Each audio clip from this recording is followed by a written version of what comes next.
Shalom, here at the IAC conference in Washington. We are now with Avraham Infeld, President Emeritus of the Hillel Foundation. Shalom. Shalom, good to see you. So good to see you. We're talking a lot now also about the Israelis, but also about the students, the next generation. And you're talking to them, you're talking about them through the Shabbat, also very powerful and inspiring words. What is the message? Where can you strengthen them at this point? I guess the message is that we have to recognize that in reality, it's not the job of the Jewish world to support Israel.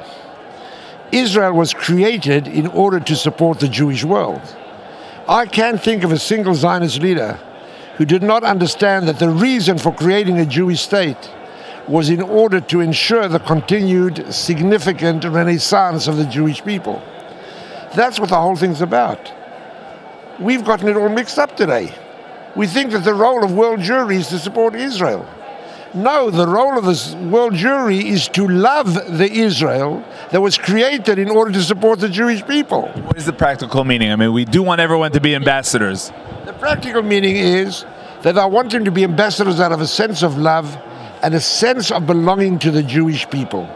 Therefore, my educational message is, Israel makes no sense if you don't feel yourself a part of the Jewish people. You want to be a greater support to Israel, strengthen your sense of belonging to the Jewish people. If you think that Judaism is a religion, or you think Judaism is a nationalism, or you have any other crazy idea about Judaism, you're wrong. You can't understand being Jewish if you don't understand that we're one people. And we've got to go out of our way to ensuring that we remain a unified people, even though we're not a uniform people. And where do you think that we miss the point? When we start talking about only, for example, how many attacked in Gaza and how many, numbers, or the startup nation, where do you think we're missing out? What should be the main focus? Out on the concept of how do I create a sense of talking about we, not about them.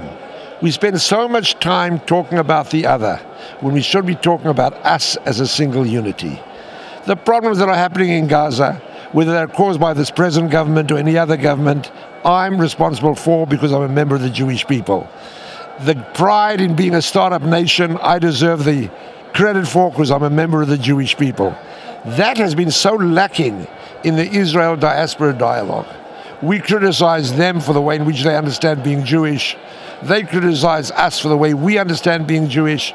It's about time we stop talking about the little details of being Jewish and establish the fact that we're one people. How do you relate to the mixed feelings about what we're seeing here today? These days, it's not the first year, of course, it's an annual conference, and some feel that it's celebrating the Yerida, leaving Israel, and others say it's so important for what you're talking about, the Jewish identity. How do you balance? I'll tell you how I balance it. First of all, people say to me, Avraham, you're legitimizing Yerida. There's not one guy at this conference or in America who came to Israel out of Israel because I legitimized it. It's a fact of life.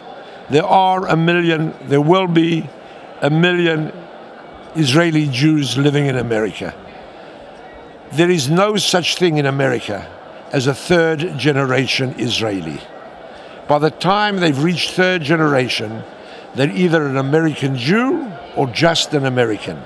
I want to make sure that the largest number are going to be American Jews and not just Americans. That takes a hell of a lot of work. Is it a total different type of work when you try to connect American Jewry and trying to connect these people who some have left in a way of, throwing away their heritage or throwing away the past from Israel? I don't know whether it's throwing away. I mean, there's a lot of reasons, and I don't know all Some are practical, some are financial. Yes, there are a lot of reasons why people are here. There's a lot of professors over here and scientists and people in things who just don't find ways. The brain drain. The brain drain. They don't find ways of fulfilling their mission in life in Israel. Israel's got to take that seriously. Yet these people living over here is not only their fault. Very often they don't find the opportunity in Israel. Israel's got to make sure that they develop more and more ways of their being there and more and more ways of their coming back. But as long as they're here, they're still a member of my people. And I am not giving up on them. We're talking about unity, but there is something that we should talk about, is the fact that one of the things that they're feeling is that they're not accepted by American Jewry. They're There are those people who came from Israel. It's different. They're alienated. Well, there are a couple of reasons for that. One of them being that we Israelis talk about them as being Yodim. We talk about them negatively. The Jewish establishment in America doesn't want to alienate Israelis in Israel, so they don't reach out to the Israelis here. That's changing. More and more Israeli Jews living in Israel are becoming part of the American Jewish community. I'd rather have that than becoming part of American society only. I want them as American Jews at least. You feel that this is something very strong that's going on here, the connection, the bringing together. There's a lot going on. There really is. Thank you so much for joining us. You're welcome.